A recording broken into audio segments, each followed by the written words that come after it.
میں نے آخری نظر بدروگ سنگھ پر ڈالی اور بغیر کچھ کہے سنے باہر نکل آیا۔ تھوڑی ہی دیر بعد میری جیپ کچے راستوں پر اچھلتی ہوئی واپس رنگ کوٹ جا رہی تھی۔ اشفاق کا ہنستا مسکراتا چہرہ میری نگاہوں میں گھوم رہا تھا۔ وہ جوان تھا، خوبصورت تھا، عنقریب اس کی شادی ہونے والی تھی۔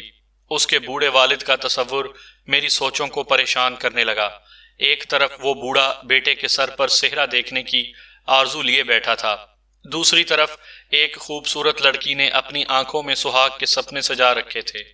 اگر اشفاق کو کچھ ہو جاتا تو کئی دلوں پر قیامت بیت جاتی۔ اشفاق کو کچھ معلوم نہیں تھا وہ کس گھرانے سے ٹکر لے رہا ہے، لیکن میں جانتا تھا، مجھے معلوم تھا، تمانوں کے تعلقات ایک ایسے شخص سے ہیں جس کے سامنے پولیس کے چھوٹے بڑے عہدیدار پانی بھرتے ہیں۔ وہ شخص ایک پرچی لکھ کر دیتا ہے اور تھانوں میں تہلکہ مچ جاتا ہے۔ میں غصے میں بھرا ہوا واپس رنگ کوٹ تھانے پہنچا۔ اشفاق اوپری منزل کے ایک کونے میں لمبی تان کر سو رہا تھا۔ میں نے اسے جھنجھوڑ کر جگایا، وہ ہڑبڑا کر اٹھ بیٹھا۔ میں نے اسے سامنے بٹھا کر کہا، اشفاق، مجھے ٹھیک ٹھیک بتا، کیا چاہتا ہے تو؟ نواز صاحب، میں آپ کی بات نہیں سمجھا۔ میں نے کہا، آؤ میرے ساتھ، میں سمجھاتا ہوں۔ اشفاق کو بازو سے پکڑ کر میں تقریباً کھینچتا ہوا سیڑھیوں تک لے آیا۔ سیڑھیاں اتر کر ہم نیچے آفس میں پہنچے۔ میں نے دروازہ اندر سے بند کیا اور لوہے کی ایک کہنہ سال الماری کا قفل کھول کر پٹوار کھول دیے۔ اس الماری میں مختلف کیسوں کی فائلیں تہ در تہ رکھی ہوئی تھیں۔ ایک خانے میں ہسٹری شیٹس تھی، ایک دوسرے خانے میں پرانے کاغذوں کے پلندے رکھے تھے۔ میں نے الماری کے نیچے خانے میں سے ایک گرد آلود فائل نکالی۔ یہ ٹمانوں کی فائل تھی۔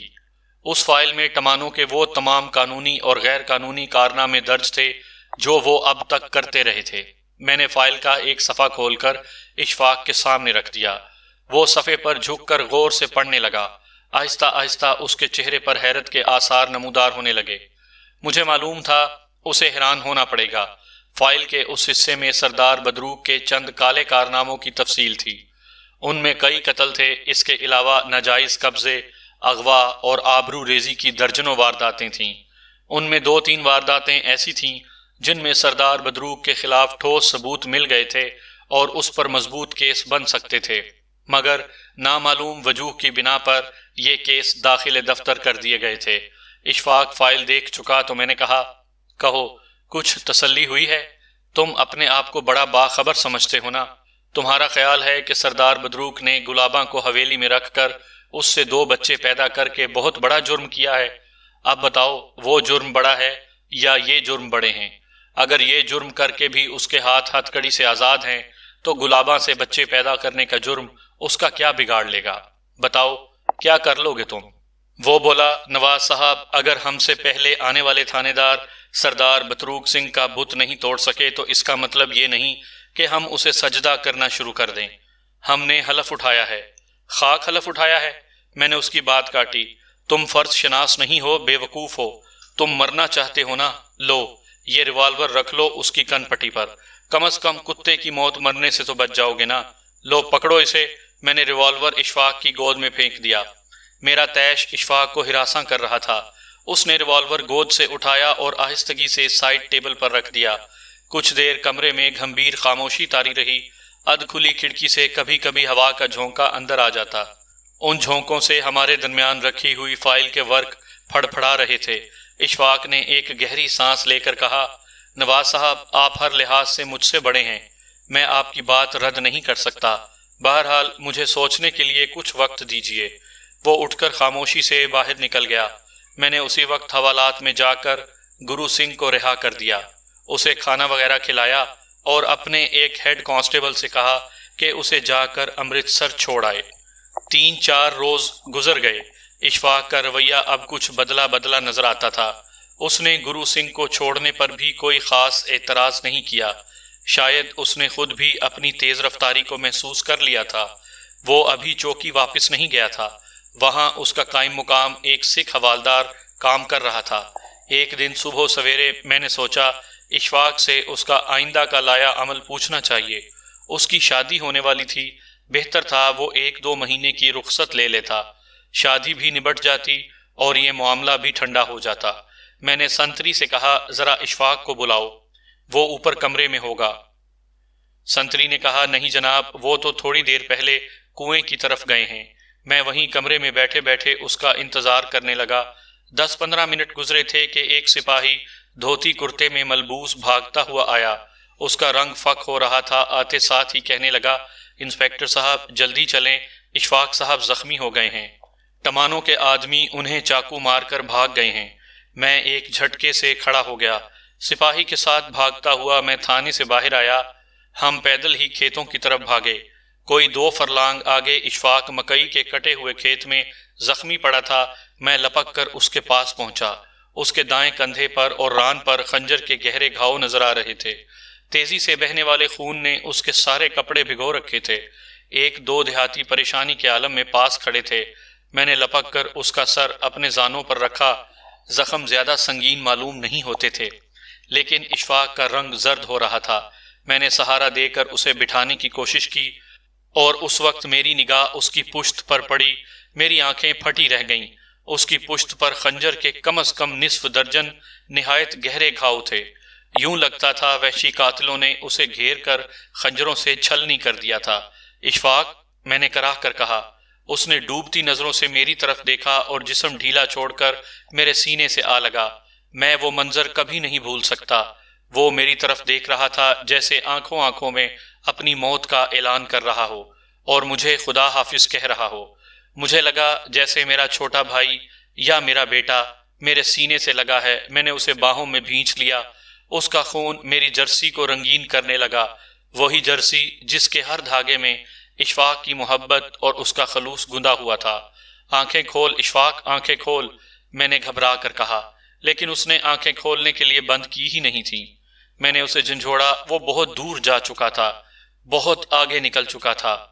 میرا سینہ غم کی شدت سے پھٹنے لگا۔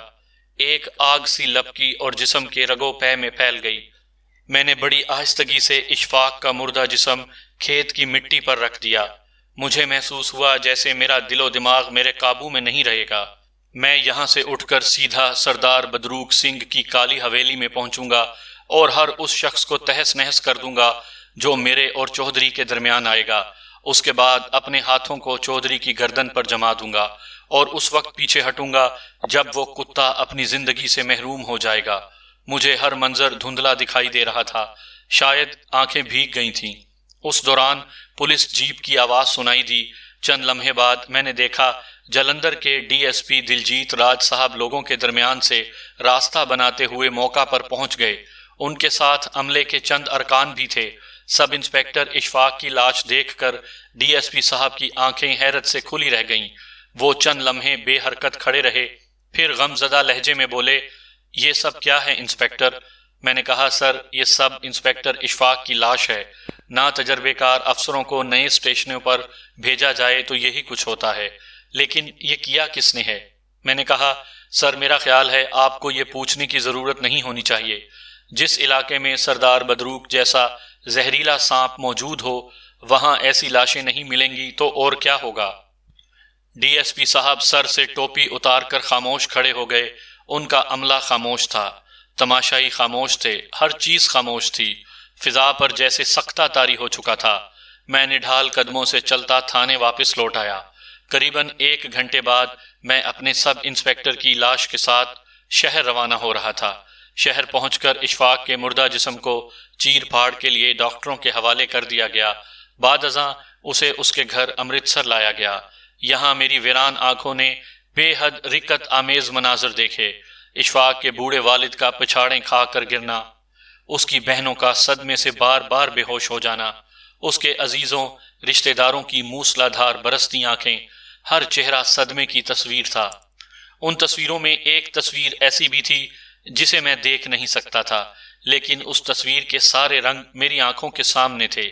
یہ اس لڑکی کی تصویر تھی جو اشفاق سے پیار کرتی تھی۔ میں جانتا تھا گھر کے اندر میت کے گرد بیٹھی عورتوں میں کہیں یاسمین بھی موجود ہوگی۔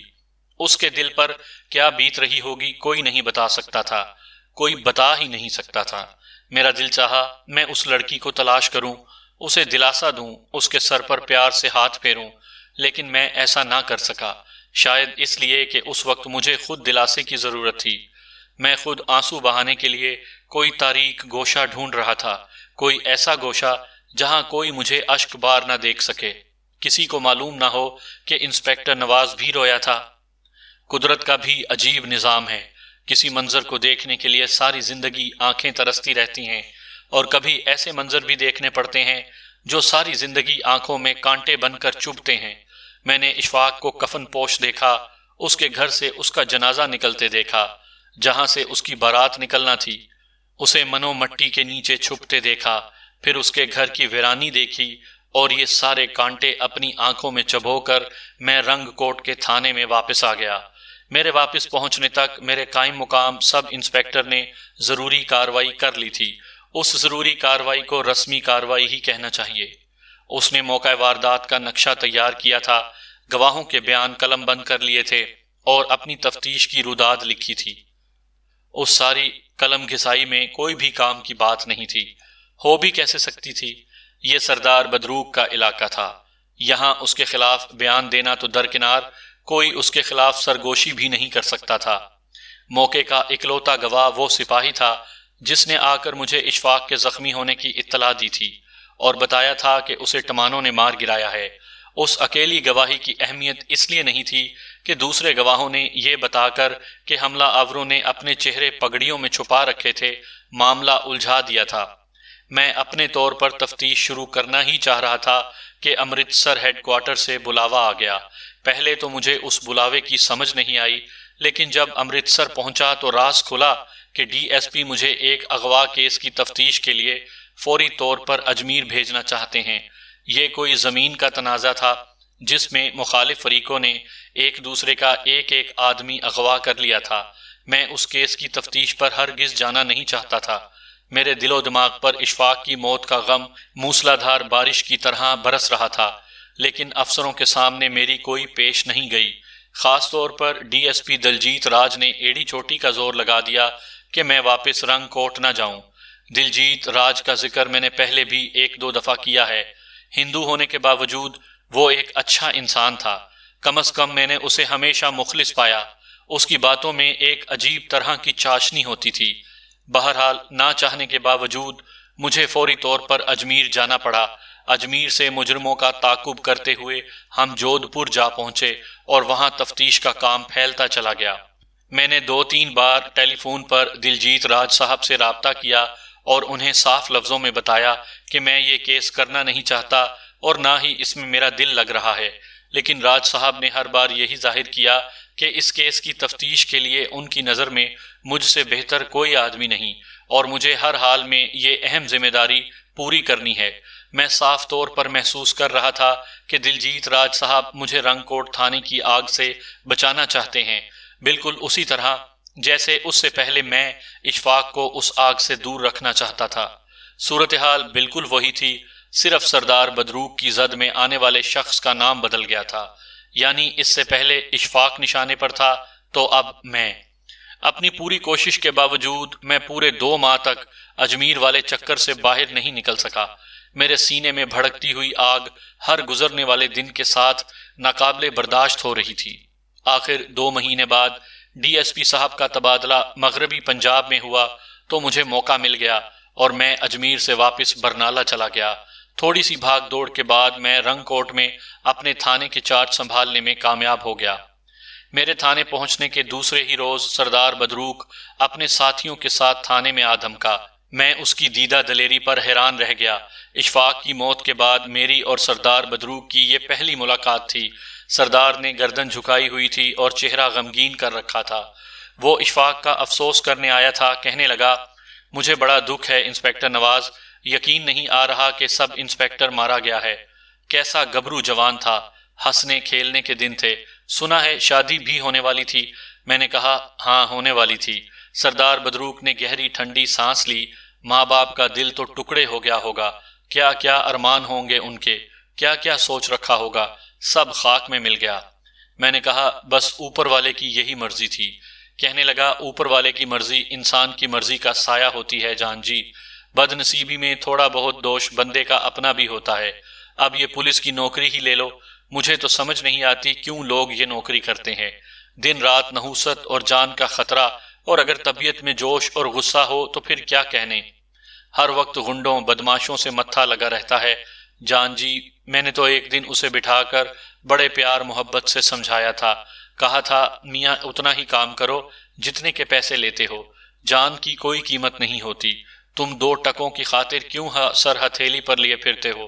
کہنے لگا سردار صاحب بات یہ ہے کہ…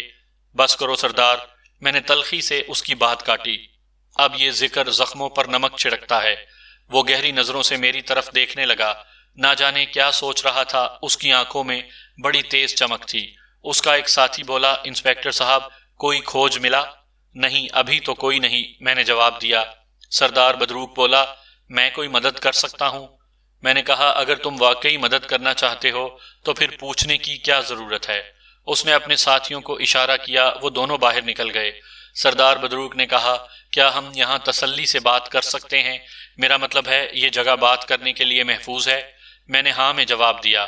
سردار بدروک نے میرے چہرے پر نظریں گاڑ کر کہا مجھے تمہاری آنکھوں میں شک نظر آ رہا ہے۔ میں نے کہا ہو سکتا ہے یہ تمہارے دل کا چور ہو۔ وہ بے خوفی سے مسکرایا۔ انسپیکٹر نواز خان، میرا خیال ہے پہلے تم اپنے ذہن کا گند صاف کر لو، ورنہ میری بات کا کوئی فائدہ نہیں ہوگا۔ اگر تمہارے دل میں یہ شک ہے کہ سب انسپیکٹر کو میں نے مروایا ہے تو تم تفتیش کے رستے پر پہلا قدم ہی غلط اٹھا رہے ہو۔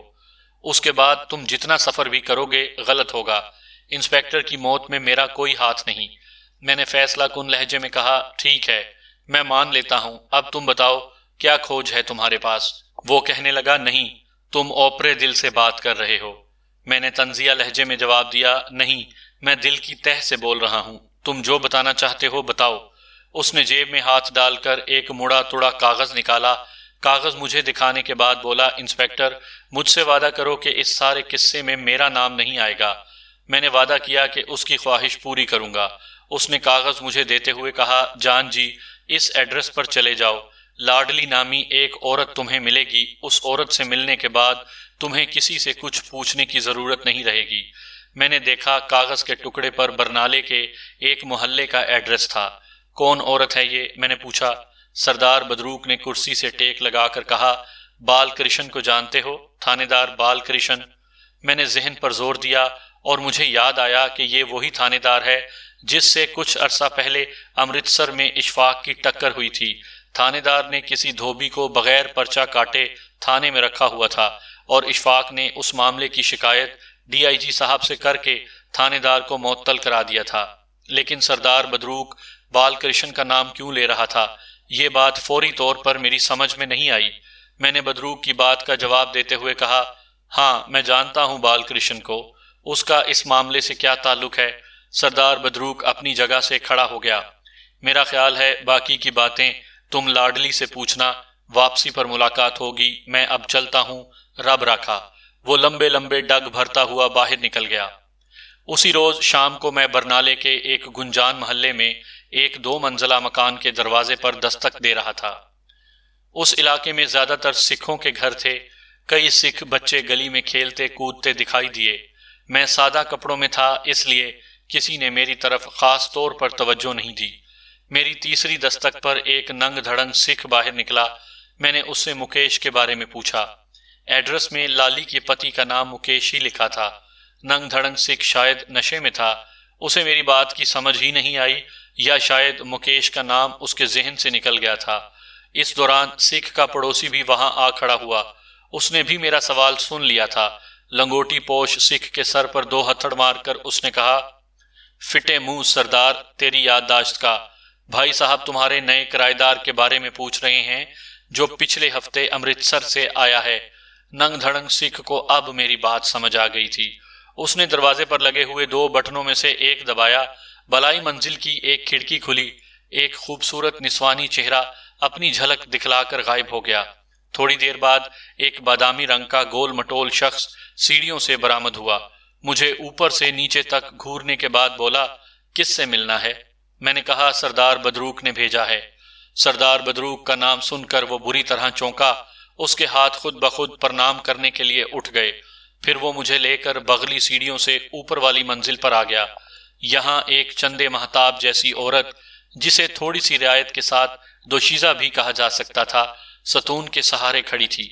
کلائیوں میں سترنگی چوڑیاں، گورے پاؤں میں گلابی سینڈل، سر پر لہریے دار دوپٹہ جس نے گردن تک پہنچتے پہنچتے چھوٹے سے گھونگھٹ کی شکل اختیار کر لی تھی۔ گول مٹول چہرے والے مکیش نے عورت سے میرا تعارف کراتے ہوئے کہا، لاڈلی، یہ انسپیکٹر نواز صاحب ہیں جن کے بارے کل سردار صاحب نے بتایا تھا۔ لاڈلی نے فوراً ماتھے پر لے جا کر سلام کیا۔ اسے دیکھ کر ہی مجھے اندازہ ہو گیا کہ وہ کوئی شریف عورت نہیں۔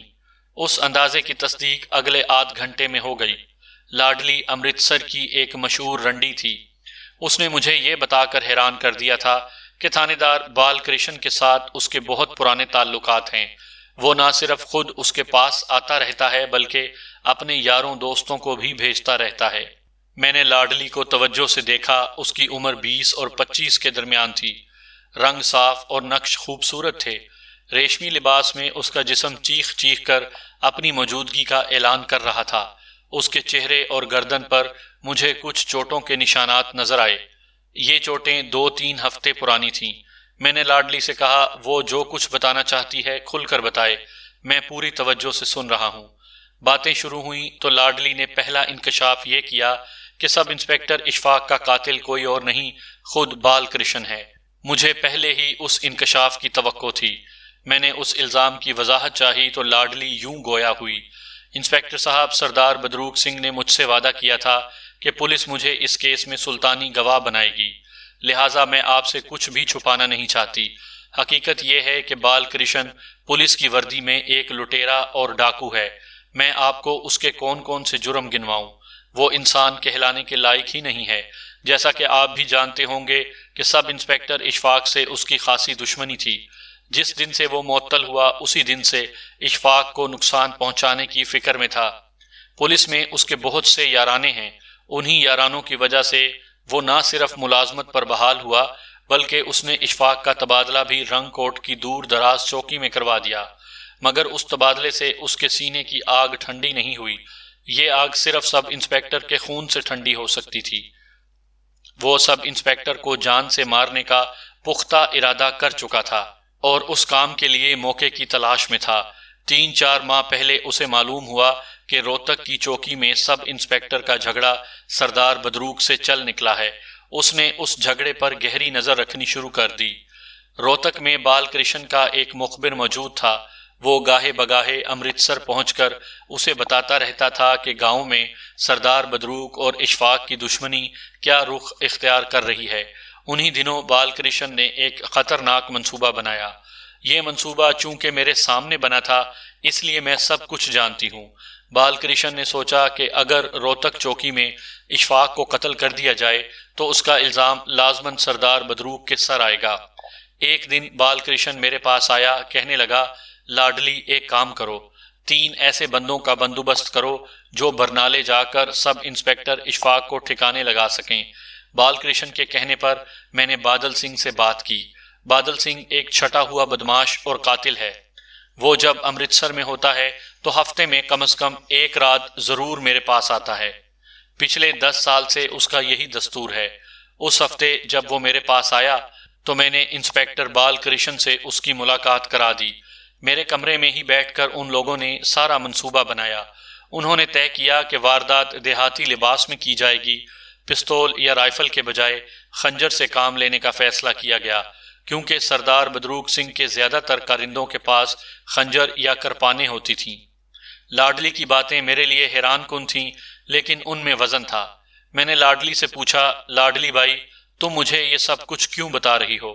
وہ بولی، تھانے دار صاحب، میں نے آپ سے وعدہ کیا ہے کہ میں کچھ نہیں چھپاؤں گی، اس لیے وہ کچھ بھی بتا دینا چاہتی ہوں جو کسی کو بھی نہ بتایا۔ پورے 5 سال بال کرشن سے میرا معاملہ رہا ہے۔ اس عرصے میں کبھی اسے شکایت کا موقع نہیں دیا، ہر کام اس کے لیے کیا ہے۔ بال کرشن نے میرے ذریعے کئی بے گناہوں کو پھنسایا ہے اور کئی بد نصیبوں کی زندگیاں اجیرن کر دی ہیں۔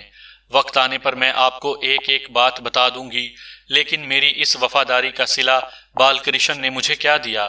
یہ دیکھیے، میری گردن اور میرے چہرے پر آپ کو نشان ضرور نظر آ رہے ہوں گے۔ یہ انعام دیا ہے اس نے میری وفاداریوں کا۔ پھر وہ تیزی سے اٹھی اور ایک صندوق کے اندر سے کوئی کپڑا نکال کر میرے سامنے پھینک دیا۔ یہ ایک زنانہ لباس تھا، لیکن اسے لباس کہنا مشکل تھا، کیونکہ اسے نہایت بے رحمی سے تار تار کر دیا گیا تھا۔ وہ بولی، یہ دیکھیے، یہ سلا دیا بال کرشن نے مجھے تعلق داری کا۔ میں نے لباس کو الٹ پلٹ کر دیکھا اور پوچھا، یہ سب کیا ہے لاڈلی بائی؟ وہ بولی، نواز صاحب، 2 مہینے پہلے کی بات ہے۔ ایک رات تھانے دار بال کرشن کا ایک شرابی دوست میرے دروازے پر آیا۔ میں نے اس کے لیے اپنا دروازہ نہیں کھولا۔ وجہ بڑی معقول تھی۔ برے سے برے لوگوں کے بھی کچھ اصول ہوتے ہیں۔ ہمارے گھرانے میں رواج ہے کہ ہم ہر مہینے چاند کی 12 اور 13 تاریخ کو دھندا نہیں کرتے۔ نہ نیا کپڑا پہنا جاتا ہے، نہ ناچ گانا ہوتا ہے، اور نہ کوئی اور کام۔